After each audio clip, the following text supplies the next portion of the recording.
I probably got an opinion that might be different. I don't know. It might be different than a lot of people's. And I was about to say it, but we'll get to it. I think my opinion is going to be different. My opinion is definitely going to be different. Because I'm going to explain it in a minute. But thanks to y'all, as always, for showing love. I think we almost got like almost 140 new subs last night. Shout out to y'all. Shout out to y'all who went to the TikTok and low-key kind of blew that up a little bit. It's almost at 10,000 views on that video I posted last night. Go over there. The link is in the bio. Go subscribe. Go follow. I don't know if I'm going to post something on this one. I might find something to post. But go follow over there. Go thumbs up the videos over there. Do it down here as y'all normally do. As we always do, we're on the road to 15K. Really 20K, but 15K short term. But yeah, let's go. Let's go. All right, so we get back where we left off, which was Nick and Olandria tonguing each other down in soul ties. And after they kiss, they're pretty much checking how they look and whatever. She's looking at her lips to make sure her lipstick is in good check. And she said her lipstick combo's gone. Nick is asking about his face. She's like, you got chocolate all over you. And Olandria then says that Cierra's going to freak out. I think so too. But she then says that internally she's going crazy, but on the outside she's going to smile through it. And they decided to explore themselves as a couple, a new couple. But she goes to sit back downstairs, so they go back downstairs to the island where everybody essentially are. And she's pretty much telling us, like in the confessionals, like, I'm going to sit on this because, I mean, these new girls, I don't really know these girls. I don't trust them at this point. And the boys, I mean, they cool or whatever, but I don't want to tell them either. I'm just going to wait till my girls come back. So they go back downstairs, like I said, and she's sitting downstairs talking about his code, and Nick takes off his shirt and gives it to her. Taylor and Clarke end up coming over from the dock, and Clarke ends up asking Nick, where are your clothes at? And he says, keeping Olandria warm. Taylor then decides to go over there and give her a hug. Give Olandria a hug. Annoying. But him and Olandria, they sit there talking about a handshake or whatever that they don't have, I guess. And she was like, I don't have a handshake. And he's like, maybe because you're not liked. You got to watch the jokes people tell, because a lot of the jokes that people tell is a little bit of the truth. Like, I'm like, Olandria, wake up. He's just giving you more and more signs that he does not like you. And she didn't pick up on him. But we get back over there to Casa Amor, and we got JD and Huda having a conversation. Like I told y'all from the first conversation, they had no chemistry. None. You can tell we've seen enough of Huda to know when Huda likes somebody. And the way she acts with him is completely different than how she's acted with anybody else that she finds attractive. And it's clear she don't find him attractive. And I, for one, don't blame her, honestly. Like, JD gives off goofball, cornball, and it just don't help that he's as big as he is. Being goofy and a cornball and being like in a small stature, it kind of makes sense. But when you're tall and big and being goofy and corny like this, it don't really match. But they're talking about the challenge and whatnot, and he's talking about how he can tell that she's dominant.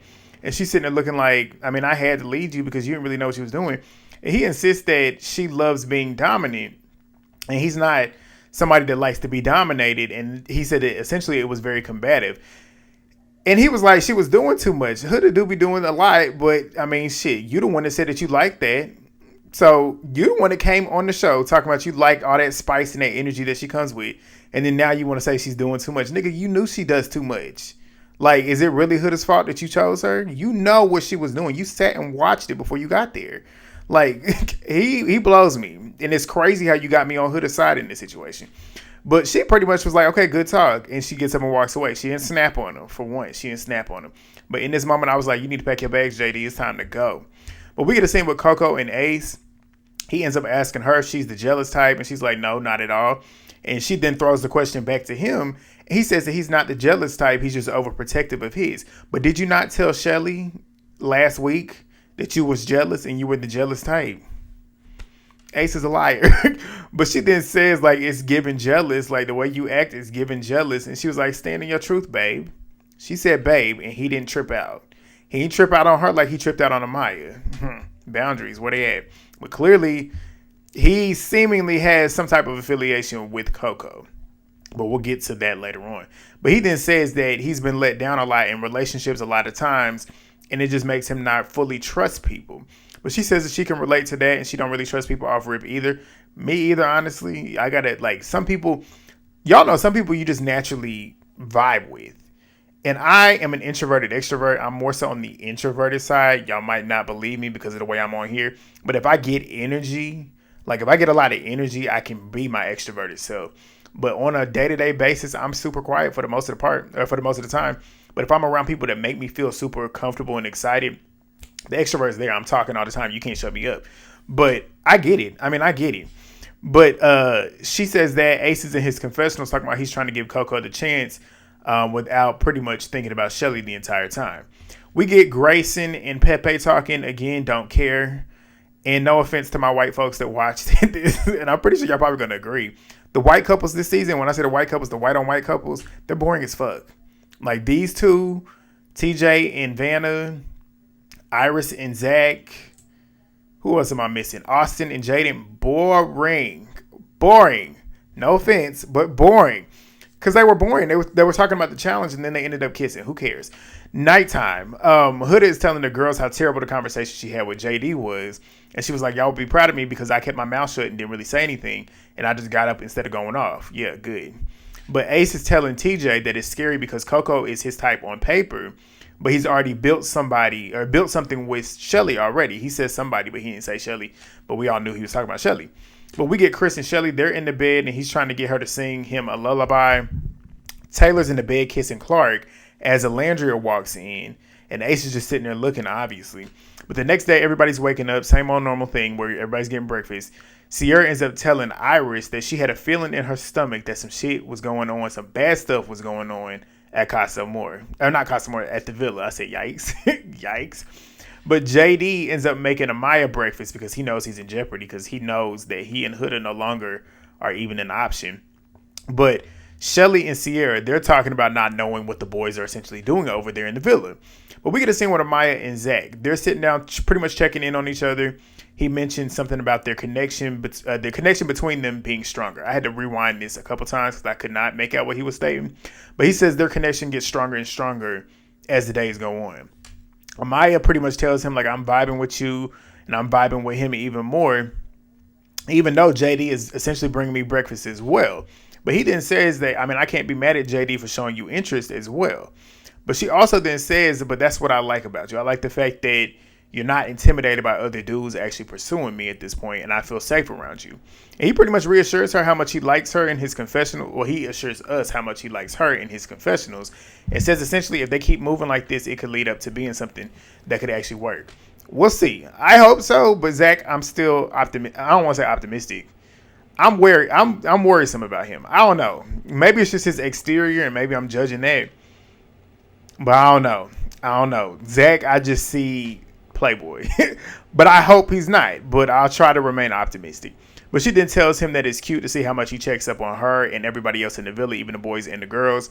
And he was talking about how, like, what he told Olandria, he was raised by a single mom. And essentially, he has that nurturing care that he typically does when it comes to his family and whatever, because he essentially had to be there for them, which in turn helps him be there for other people as well. And he appreciates the fact that she noticed that as well. She tells him to give her a kiss yet again. I don't like that Amaya keeps telling him to give her kisses. He should want to do that on his own. I feel like he should be the one initiating most of those. I don't want to say all of the time, but at least when they're first starting to get to know each other, I feel like essentially he should be the one doing it. And the fact that he's not is what's adding to me being suspicious of him. We then move to Nicolandria. The Nicolandria fans, y'all gonna be upset. Oh God, y'all don't some of y'all are not well. Why did I see a tweet of an AI picture of them with kids? That's the problem with the swirl fans. Y'all go a little bit too far sometimes. Too far. But it's over before it even started. It's over before it even started. So he ends up asking her, like, where's your head at about the kiss that we had the night before in Soul Ties? And she was like, well, I got to go first. Like, you go first. And he was like, okay, I'll go first. And he says, I feel like it was weird because I enjoy talking to you and not just being around you. I enjoy being around you. And he then says that he really wanted to discover if there was something romantic between them two. But last night, the kiss outside of the challenge was the truest test for him to really determine if there was. But he found his mind wandering, thinking about Cierra as well. And thinking about Taylor. Pretty much thinking about how they would feel about it. And she says, same. Like, I was literally thinking the same thing. And I'm glad it wasn't just me. As I told y'all last night, leading up to it, you could tell she was thinking about Cierra and probably Taylor too. So, I mean, it just makes sense. It's obvious. Like, as a lot of y'all said in the comments, as Movie Bay, I be chilling. Go watch them, y'all. Go subscribe to them. As they said, Jamie, that's me.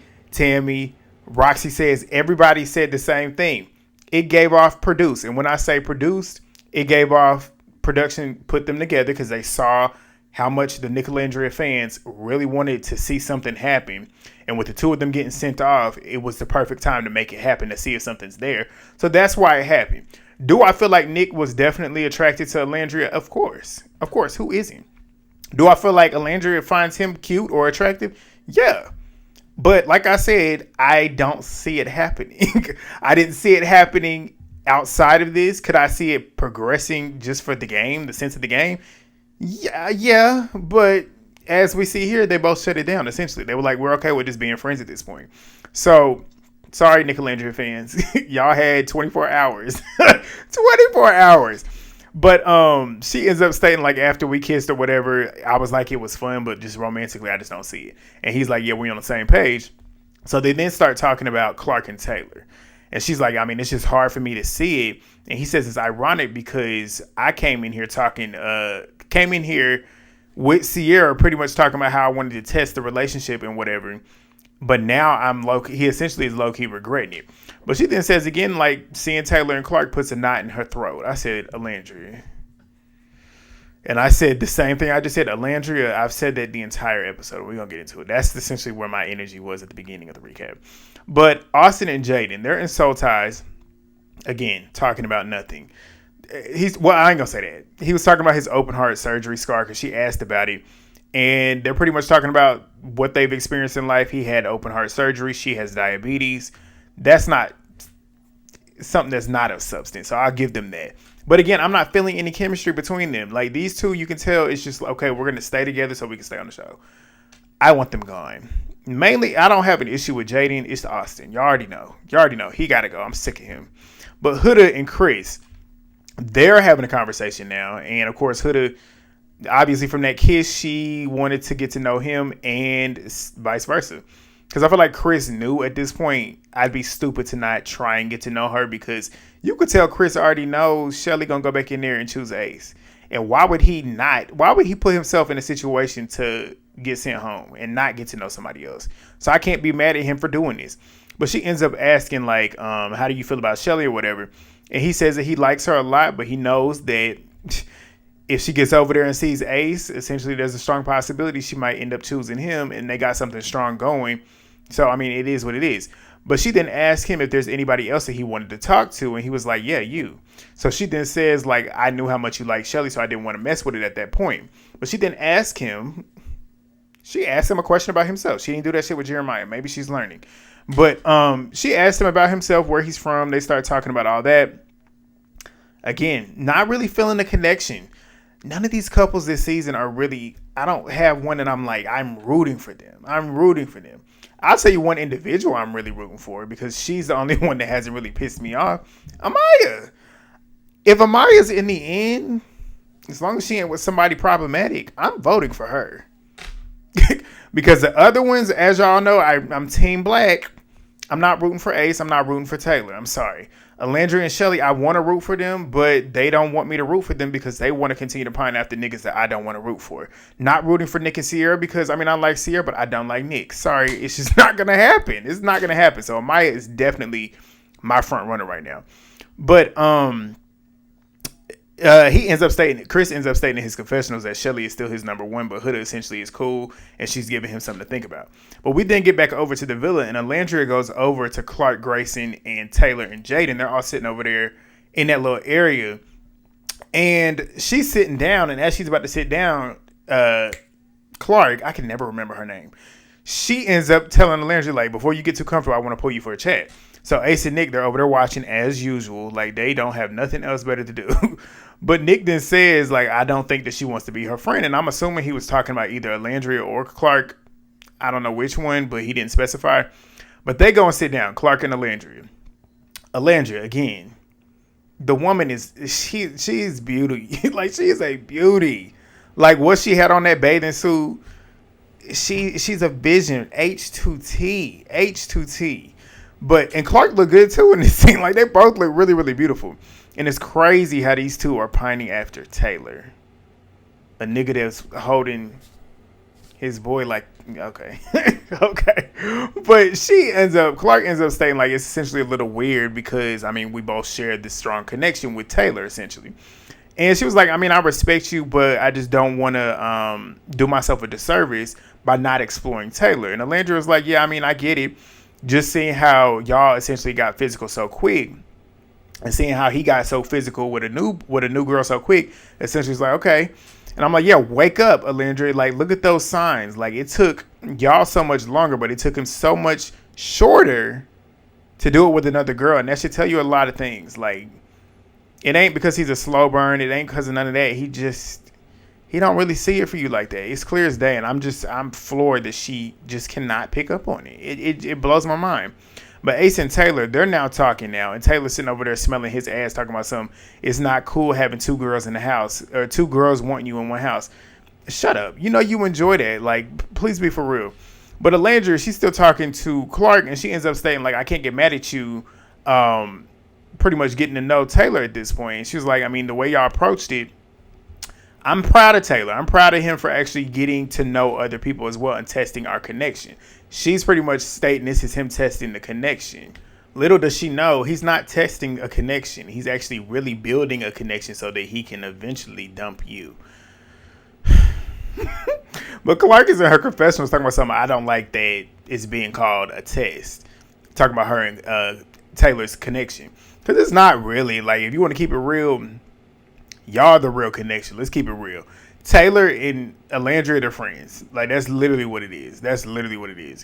But Olandria then says, like, although Taylor and Clarke are in a couple, I'm not going to let that stop me.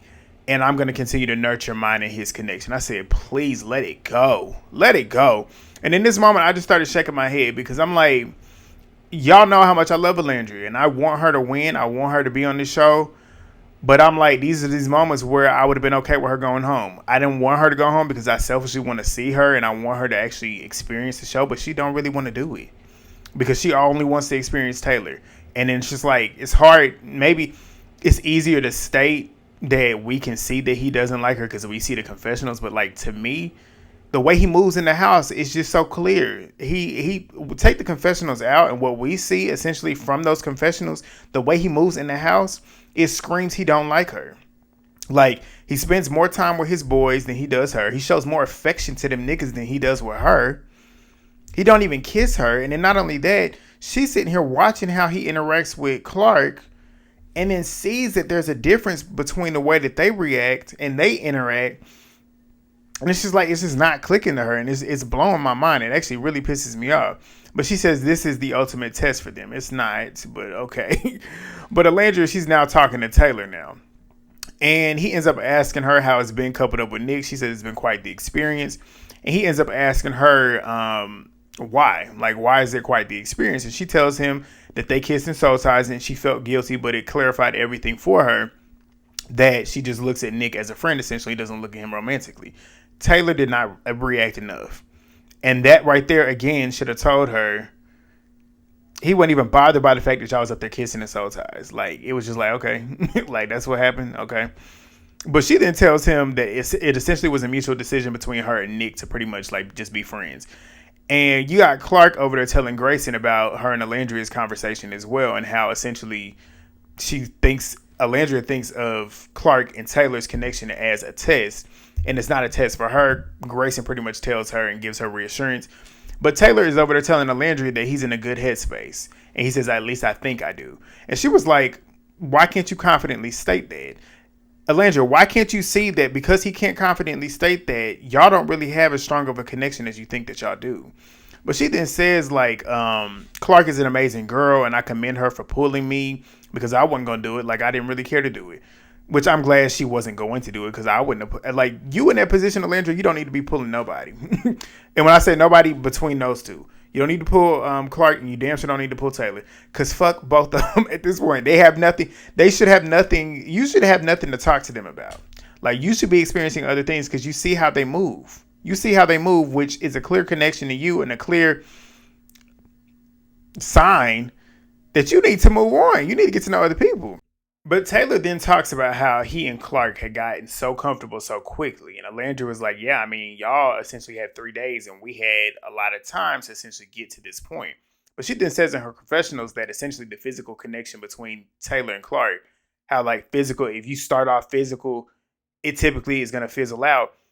That's not necessarily true. Even though I state it's the best way to really set foundation is to actually do essentially what they were trying to do, or at least in Olandria's head, that's what they were trying to do, was to build the friendship. That's the most healthy way because, like I say, you want to be friends. Your lover, you want to be friends with them too. Like, you got to want to like them as a person outside of just being physically attracted to them. Even though I feel like Taylor and Clarke have that too.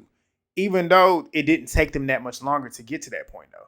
They at least vibe off of just naturalness, but they at least seemingly are physically attracted to each other. That's the difference between Taylor and Olandria. Taylor and Olandria, on a mental aspect, I guess, and it's stretching it, they connect, but as we all know, physicality is just it's not evenly distributed. She's physically attracted to him, he's not to her. But she ends up pretty much stating that he's got to be the baddest bitch in the house to come over here and rip Taylor away from me. He's already gone, Olandria. He's already gone. But TJ and Vanna, they're talking, again, I do not care. They're talking about his resting bitch face, and he ends up pretty much talking about, well, he doesn't tell her, but he tells us that he's thinking about Iris. So I'm like, Vanna, it's time to pack your bags. You going home. But JD and Amaya, they're talking. But as they're talking, both villas get a text. Chelley gets the text, Jaden gets the text. It's telling them that they're all returning to the villa. Everybody's going to be in the villa for the recoupling, in which they all have to decide if they want to stick with their couple or recouple with somebody else. Amaya's crying, again, getting emotional because she formed 2 good connections with Zach and JD. I'm like, at least you're on the other end of that. At least you're the one that has options and you're not the option. So everybody's pretty much talking through their choices eventually. But Olandria, she's in the photo booth taking pictures by herself. We'll talk about that in a minute. But Ace ends up stating that he misses Chelley every day, but he loves Coco because she's confident in who she is, and that is his type.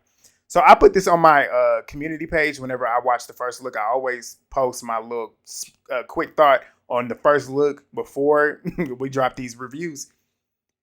And I said that. Somebody said in the comments, like, essentially, I mean, it could have been spliced together because you know how you do your recaps. You can put what you want to put in it. I'm like, yeah, that's why I said I'm going to reserve my commentary for whenever I see it in full. What we saw in full was Ace pretty much projecting, in my opinion, he was projecting his own insecurities onto Chelley. Because when is Chelley ever given off that she's not confident? Because he pretty much stated he misses Chelley every day, but he loves Coco because she's confident in who she is, and that's his type. So the way that he said that made it seem like Chelley was not confident in who she is, which was weird to me. I'm like, what are you trying to say? And when I say he was projecting, to me, it was like he's thinking about her coming in here with the 6'8" dude. And now he's trying to give us a reason as to why he would even choose Coco if he was to choose Coco. I said, this is crazy. But Chelley, she's over there saying that she's torn. What's new? But Taylor then tells Olandria that he's torn between the 2 of them. And she ends up telling him that she feels like the 2 of them, him and her, have built something stronger than just the villa. And it's always been him and it's always going to be him. I said, that's why she got to go home. I was like, it's time to go. It's time to go. And she says, I've never really tried so hard to fight for something ever. And I said, Olandria, that's the problem. You're fighting too hard and he's not fighting at all. He's not fighting at all to keep you. He's not putting in any effort to really let you know that I like you because he don't. And the fact that you don't see that he's not putting in the same amount of effort that you are, it's blowing my mind. It was blowing me this whole episode. It was literally killing my mood. Killing it.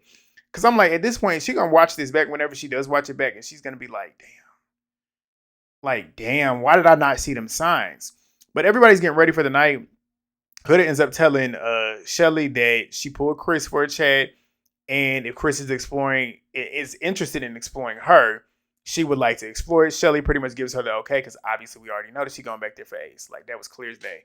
But Chris is sitting there talking about her going back in there to go get with Ace. Like, in this moment, I knew Chris was probably going to pick Huda.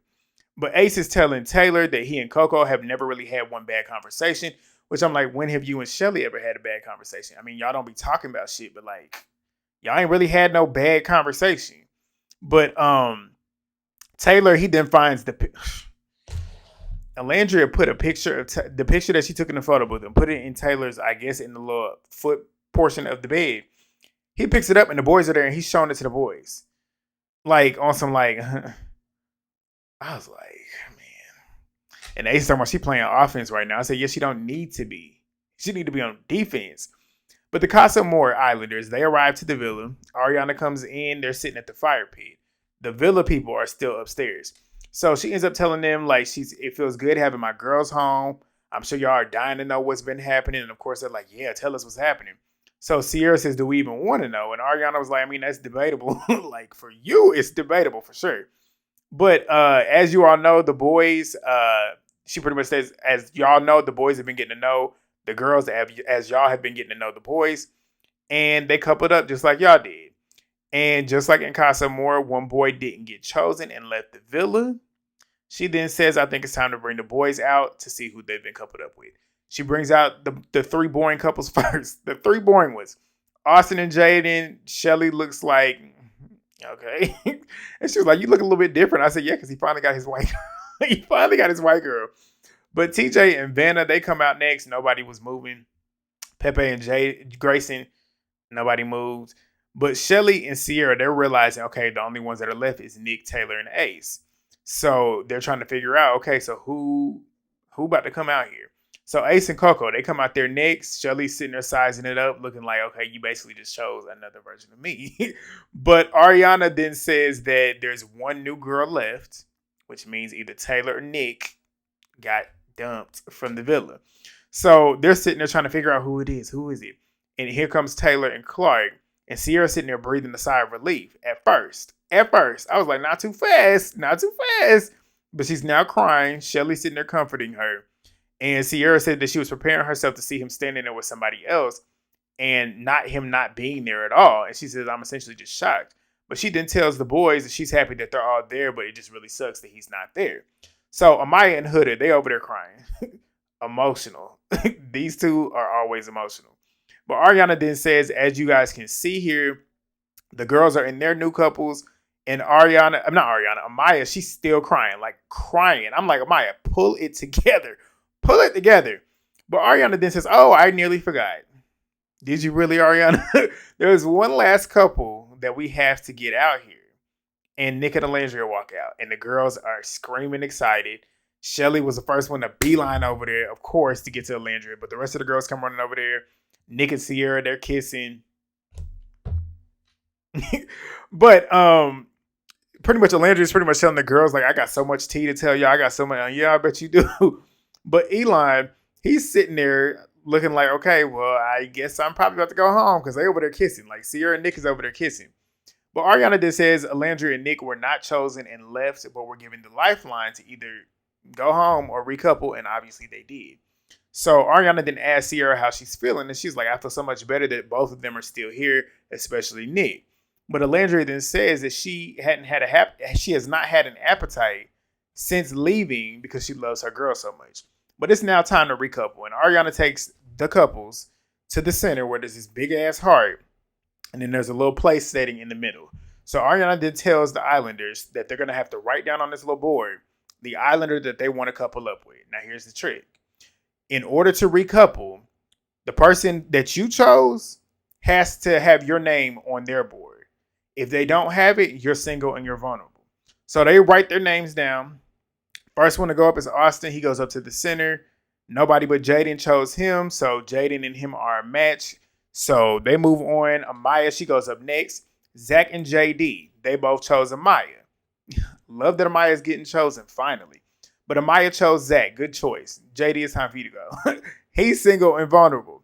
Pepe obviously chose Gracyn, and she did him. Andreina obviously chose Bryan. He chose her. TJ chose Iris. Iris and Vanna chose TJ. Zach chose Iris. This was the most interesting one with the the intertwining. So since Zach wasn't chosen, Zach is the one that's single and vulnerable automatically. But TJ obviously chooses Iris because him and Vanna had nothing going on. Like, nothing. Her face was cracked when he chose Iris. But she is single. TJ and Iris, they're now coupled up. Then we get Ace. Ace goes to the center. Coco and Chelley obviously chose him. Chris didn't even write Shelley's name. I was shocked. Shocked, but not shocked. Shocked, but not shocked, because he knew better. He wasn't stupid. But Ace, I was expecting Ace to choose Coco, honestly. Call me crazy, I was. I was expecting Ace to pull another stupid move on Chelley again and have her looking stupid again. But he chose Chelley, which I was shocked. Coco is now single and vulnerable. And that face, man. Coco's a baddie, man. I'm so mad that she came in at Casa Amor. She should have been a main girl.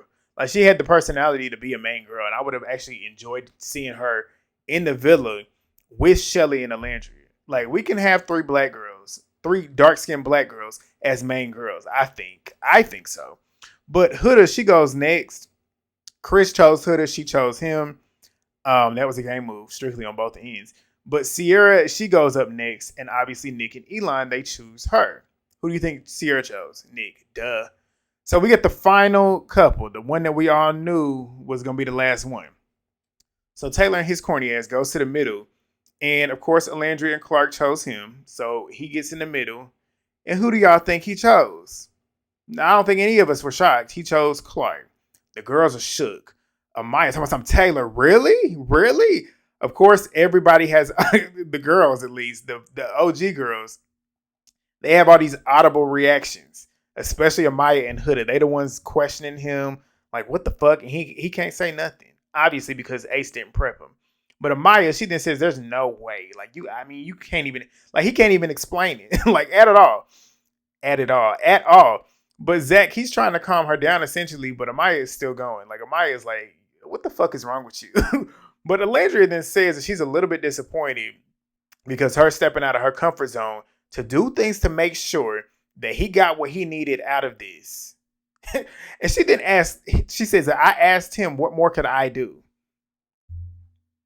I wish Ariana would have said, Olandria, has he done any of that for you? That's what I wanted to know. Because it's like, Olandria, sit and think about it. You're the one doing all of this. You're the one asking, what can I do for you? What do I need to do here? Do you need to do this? Do you need to do that? He's not doing none of that for you. Like, it's like, I just don't understand how she didn't see any of these signs. Like, I'm just like, I just don't get it. I do not get it at all. But he ends up stating a bunch of bullshit, though. He states a bunch of bullshit as to why he made the decision. And I'm like, of course he's saying bullshit because Ace did not prep him on what to say. Like, that was crazy to me. But Clarke, she then says that she's a little bit surprised. And I'm like, why are you surprised? Like, Clarke, something about Clarke is rubbing me the wrong way. Because I'm like, Clarke, you knew that you and Taylor was going to be, like, you knew that y'all was going to be together, essentially. Like, she's sitting there stating, I know that they had a strong connection. It's just like, you knew it was a one-sided connection, really. Like, let's keep it all the way real. But that's the part about Clarke that I just was like, I don't know about her. But Olandria, she's single and vulnerable. Like I said, the two baddies, in my opinion, the two baddest women in the villa at all, like out of every single person there, which is Olandria and Coco, them being single is kind of a crime. It's just like, what? That's the crazy part. But Ariana then tells them that Casa Amor is over, essentially, and the recoupling is complete. She then says that she needs to have the singles come to the center. She then lets them know it's up to the Islanders, who don't know how to vote, to vote one boy and one girl. And I immediately knew the OG girls, was not going to be able to vote the girl out. Duh, because they would have saved Olandria immediately. So she split them up into the villa and the Casa. So every Islander that was in Casa Amor had to go on this side. The villa one stayed on this side. So they voted. So they were doing a lot of deliberating. Notable points. Nick was more so trying to save Olandria. Ace was with the Casa girls, even though they weren't at Casa Amor, but you know what I'm talking about. Trying to save Coco because they pretty much stated like Coco, she deserves a fair shake, which I agree. I do. I felt like Coco, me personally, I would have. I'm gonna tell you. But like clockwork, Ace's team, they chose actually, I'm about to jump the gun. I'm trying to jump the gun. Casa's people, theirs was easy. They were gonna save Elan because it's Elan versus JD. And who else was up there? JD and Zach. of course, Elan was going to be saved because that's a storyline. Elan can actually come over here and fuck some shit up with Cierra and Nick, whereas the other two are non-factors. But we get to the point where Casa and Amor, they vote to save Elan. He's getting emotional, crying about his boys going home. I'm like, you've only known them for 3 days. What you crying for? But the villa, they vote to save Olandria. I was shocked. I was fully expecting them to choose Coco because they said this person has put their best foot forward every time. And I'm like, Olandria really didn't put her best foot forward every time. I felt like she kind of sidestepped a couple times instead of actually putting her best foot forward. And like I said, I love Olandria, but I would have sent her home because I already know she's still going to come in here and try and get back with Taylor. I just feel it in my bones. Like, fool me once, shame on you. Fool me twice, shame on me. She got a third time coming. We'll see if it's going to be shame on her for real. But I love Olandria, but I just don't want to watch this anymore. I don't want to watch her making a fool of herself yet again over that. Are you crazy? That is crazy to me. But she then says she's just blessed to be there and to know that people think that she deserves love. And you do deserve love, but you're not trying to get it. Like, you going for the wrong person. For the wrong person. But Coco, Vanna, Nick, and JD, they've been dumped for the island. Coco's the only one that I was upset about leaving. I would have loved to see her full time. But yeah, that's the episode, y'all. Y'all let me know what y'all think down below. Thumbs up the video. Drop a comment down below. Subscribe if you're new. We're on the road to 15K. And I will see y'all on Sunday. Peace.